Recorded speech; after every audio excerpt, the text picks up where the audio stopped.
untuk ya nanti ada, jangan khawatir, nanti ada classroomnya untuk materi-materi yang di-share ya. Saya manusia kan punya kontak semua Bapak Ibu sini. Saya di sini kita akan berbagi ilmu bukan menggurui, tapi kita sama-sama belajar. Materi saya adalah proyek penguatan profil pelajar Pancasila atau kita singkat P5. Langsung dulu.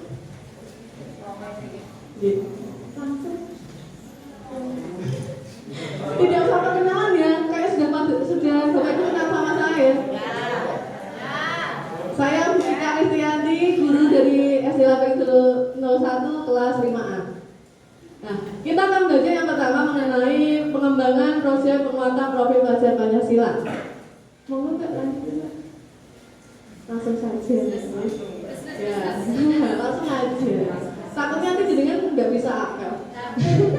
Nah ini apa toh proyek profil pelajar Pancasila itu? Karena kita tahunya P5 itu apa sebenarnya? Esensinya P5 yang pertama adalah merupakan kegiatan kokurikuler berbasis proyek yang dirancang untuk menguatkan kompetensi dan karakter sesuai dengan profil pelajar Pancasila. Lanjut Mbak, intinya adalah proyek profil Pancasila adalah agar sebagai wadah kita keril kehidupan anak-anak tentang profil pelajar Pancasila itu sendiri. Jadi dilaksanakan ke kenyataannya. Jadi bukan hanya di angan-angan, profil pelajar Pancasila itu bukan di angan-angan, tetapi langsung ke kehidupan anak-anak itu sendiri.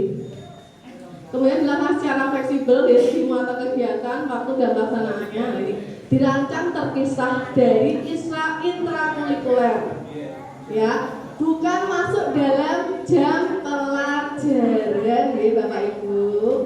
Bukan nanti kita akan untuk P5 yang ada di sekolah-sekolah. Kemudian Bu, nih, satuan pendidikan dapat melibatkan masyarakat dan atau dunia kerja untuk merancang menyelenggarakan proyek penguatan Pancasila. Jadi kegiatan P5 ini kita boleh bekerja sama dengan pihak luar, tetapi sesuai dengan tujuannya apa. P5 kita buat itu tujuannya apa, kemudian kita membuat kerjasama dengan pihak luar. Kemudian, nah ini profil pelajar Pancasila terdiri dari 6 elemen. Nah, Pak Pi kayaknya sudah mau bertepuk tangan ya. Menyanyi ya Pak ya, kayaknya Pak ya. Saya yakin Bapak Ibu guru ini pasti sudah hafal tentang profil pelajar Pancasila. Pak Pi mau memimpin? Oh, saya sudah menamakan loh. Pak Eka di depan sudah mau memimpin? Enggak saya nih ya Pak ya. Mau nyanyi Pak? Oh enggak ya. Profil pelajar Pancasila ada 6. Yang pertama apa Pak Pi? Aduh nggak tahu. Oh ya, beriman,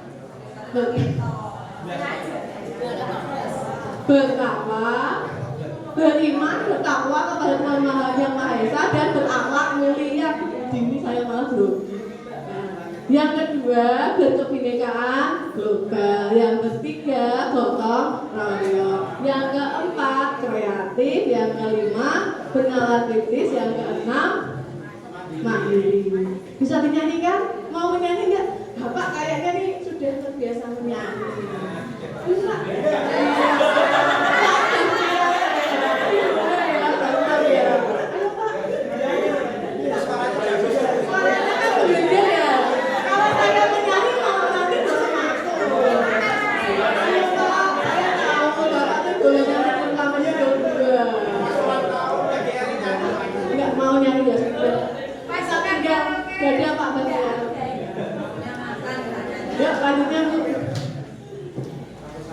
Nah, ini adalah penerapan P5 dalam sekolah. Jadi bisa masuk kegiatan intrakurikuler, kokurikuler, dan juga budaya positif sekolah.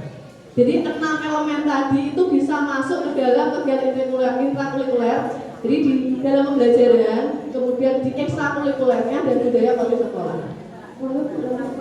Nah, apakah dokumen acuan dalam pelaksanaan P5?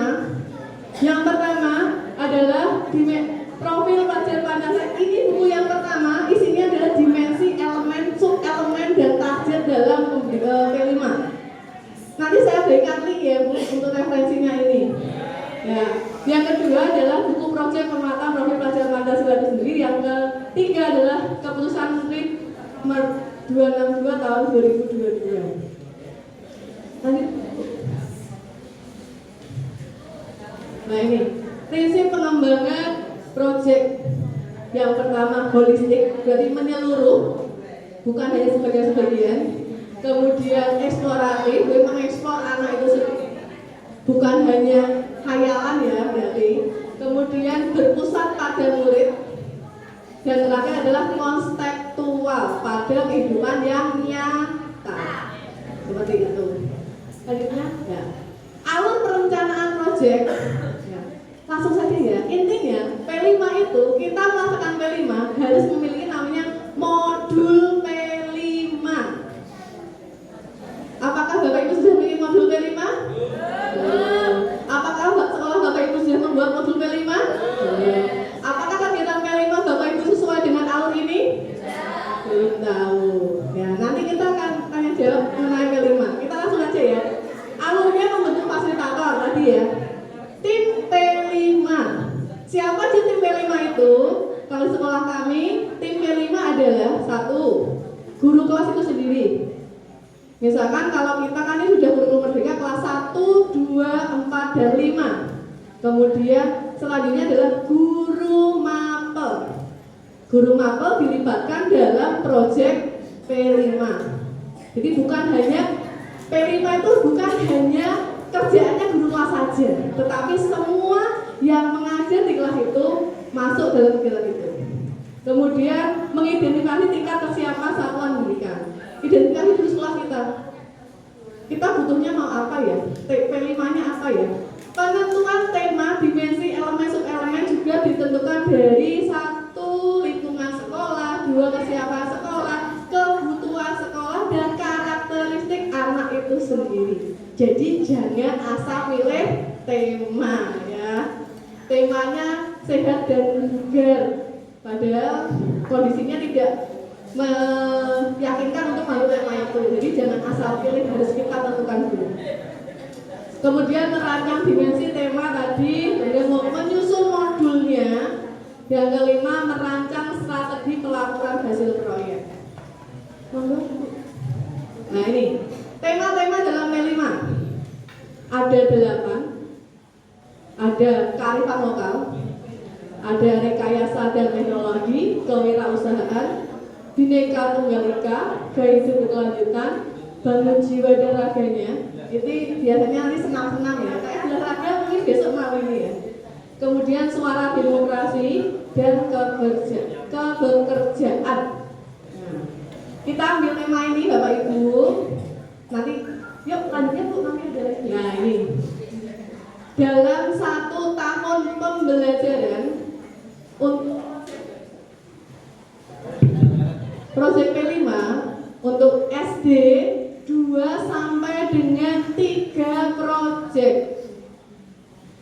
Minimal 2, maksimal 3. Lebih amannya kita ambil 2 saja. Jadi setiap 1 semester kita ambil 1 tema. Boleh tema berulang, tetapi dimensinya harus beda.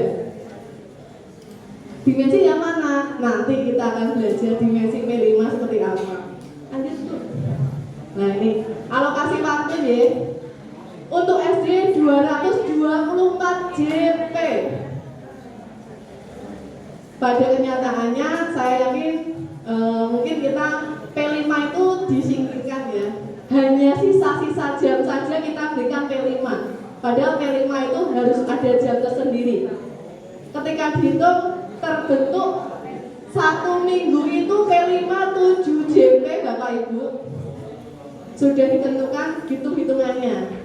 Nanti akan sama Budian KWSP cara menghitung P-nya yang seperti apa. Monggo. Nah ini alur tahapan aktivitas proyeknya mengamati, mengidentifikasi, menggagas, memilih, dan merefleksi, mengamati kebutuhan apa yang ada di sekolah, kemudian mendefinisikan, kemudian menggagas kira-kira mau apa ya kita ya, kemudian memilih tema yang mana, kegiatannya apa, kemudian baru merefleksikan, kita kerjakan, kemudian merefleksikan sudah betul apa salah ya tema kita. Ini alurnya, ini adalah contoh di SMP. Jadi dalam satu semester ada 17 kegiatan, di mana masing-masing satu minggu satu kegiatan. Nah, rancangan asesmen proyek yang efektif menyasar profil pelajar Pancasila. Nah ini contoh gambaran rapor proyek profil pelajar Pancasila. Sudah ada ya? Bapak Ibu setiap semester ngeprint rapor P5 ya? Iya kok dia ada. Yang jawab Pak Baktianto, ya lainnya gimana? Oh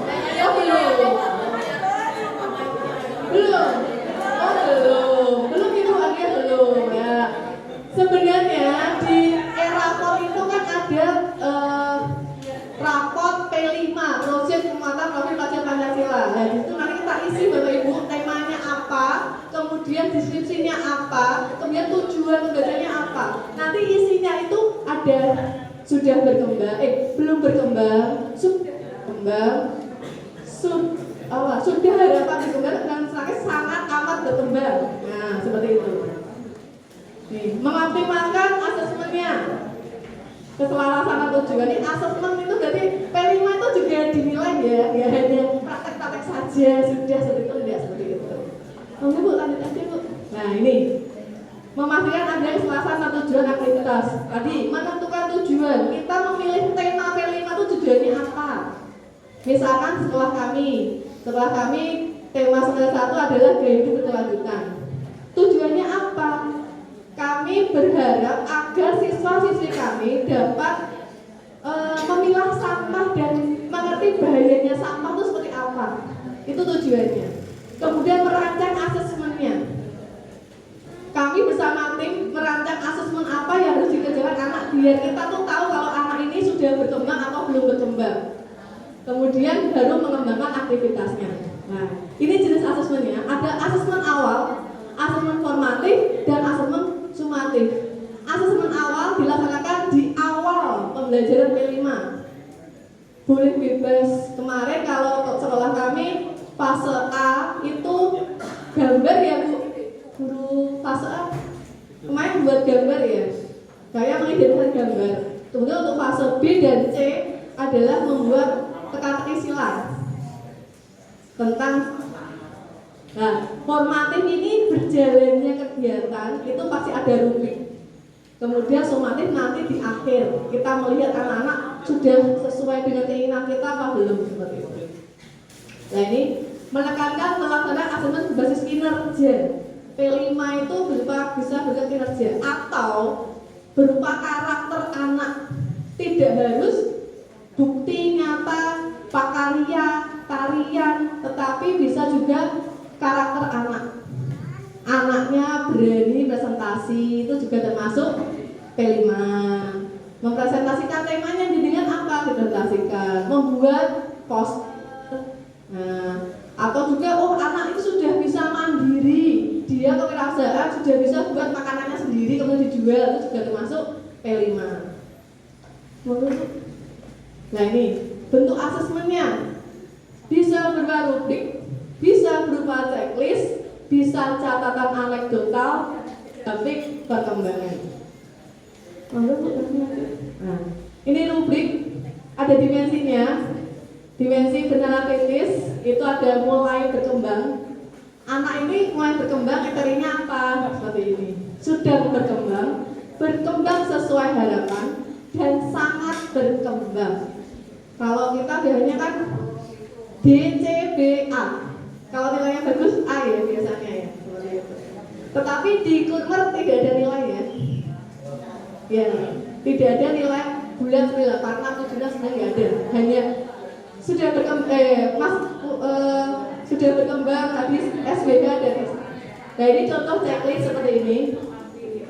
Ini di format di modul kelima-nya ya, asesmen kelima-nya. Kemudian nah ini asesmen formattingnya berupa checklist tadi MB tadi apa ya? Mulai berkembang. SB apa ya? Sekolah bola Jojo IJP.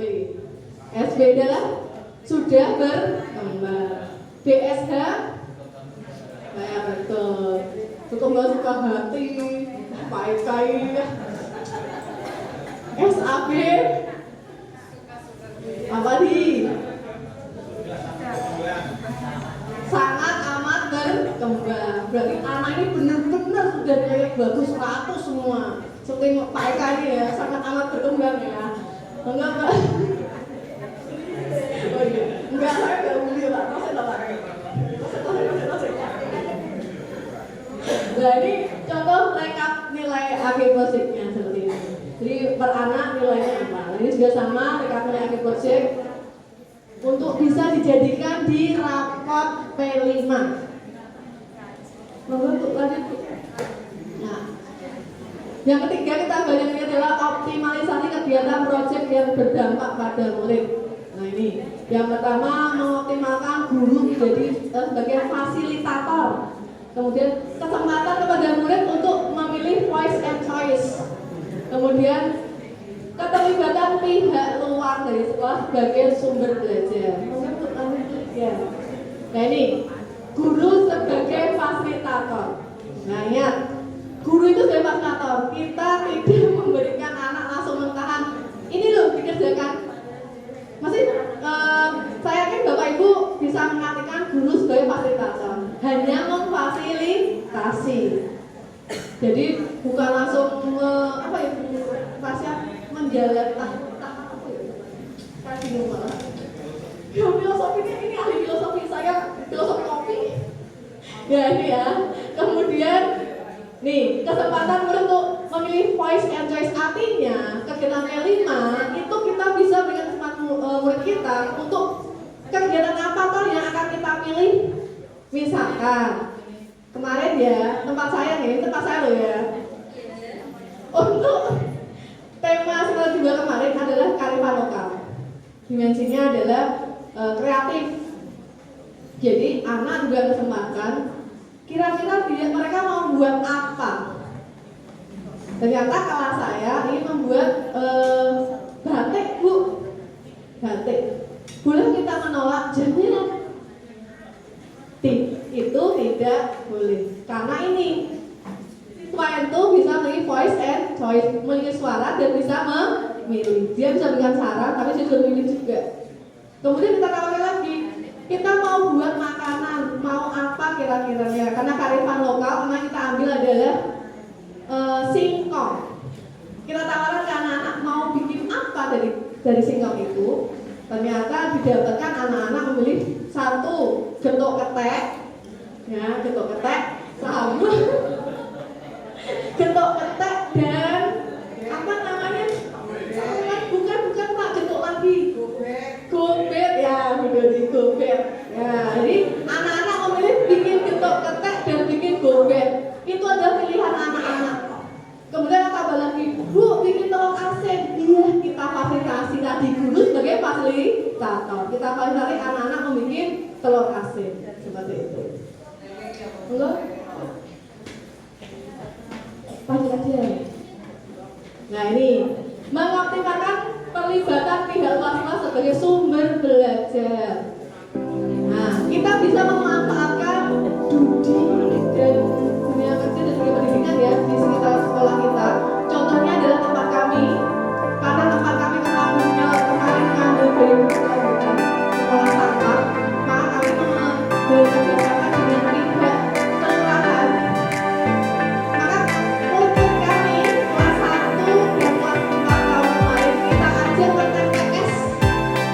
Nah, ke TPS itu TPS sesuai dengan tadi tujuan pemilihan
sudah terjun langsung ke lapangannya seperti itu. Itu yang diharapkan untuk P5 tadi. Kemudian Bu, ya, oh ya, terima kasih kemudian.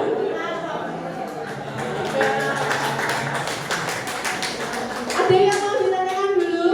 P5? Ya Bu Marsya dari Lampung. Bu. Terima kasih Bu Ika, luar biasa sekali teman kita ini ya. Seperti narasumber yang bersertifikat internasional. Saya doakan semoga nanti kedepannya jauh-jauh lebih ya prestasinya. Begini Bu Ika, ini saya kan pertama kali mengenal akan Kummer yang selama ini masih bertengger di kelas yang belum terjamah Kummer.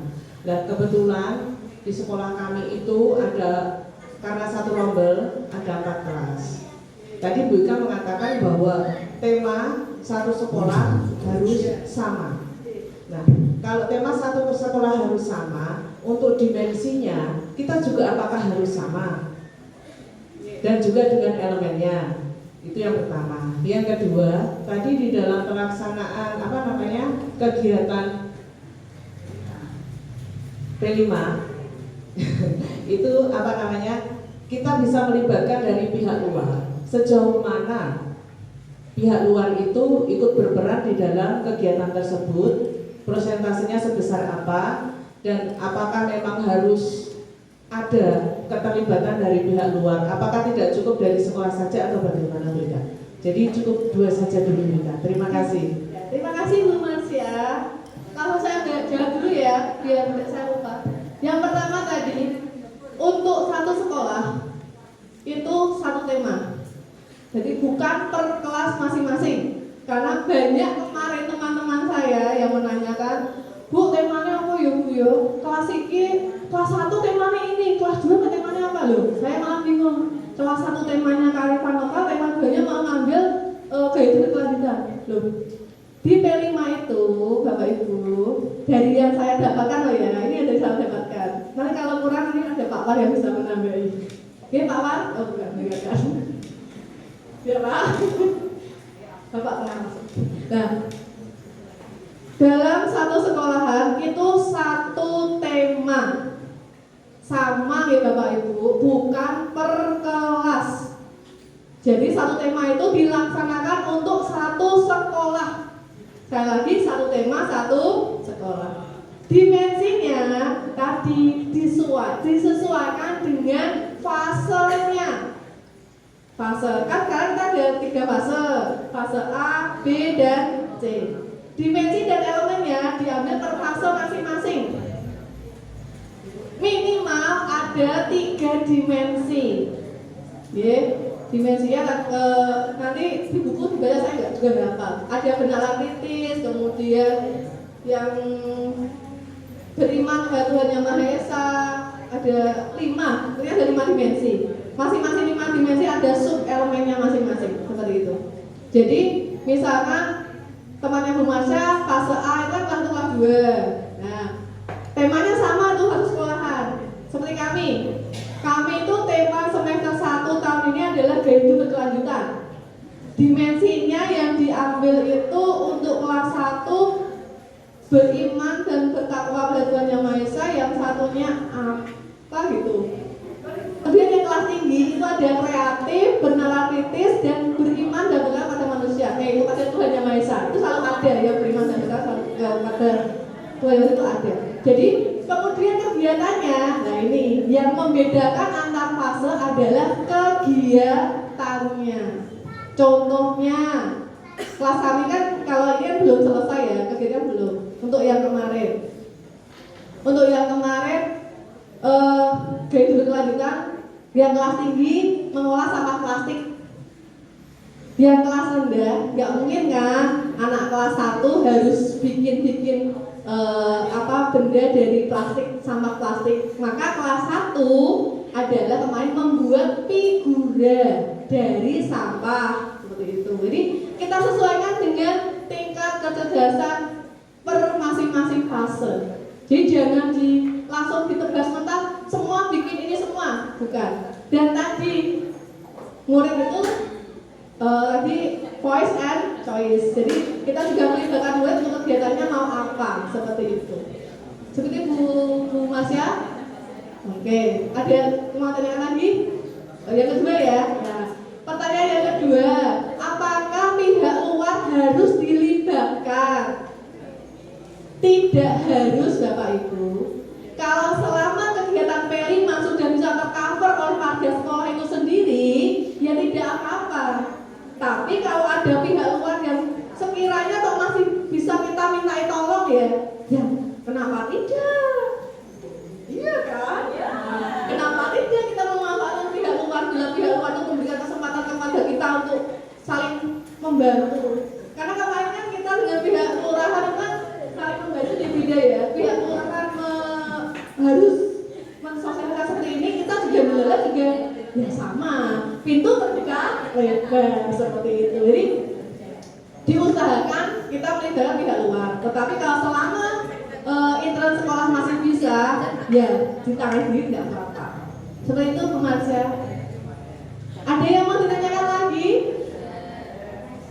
Oh, refleksi. Gimana?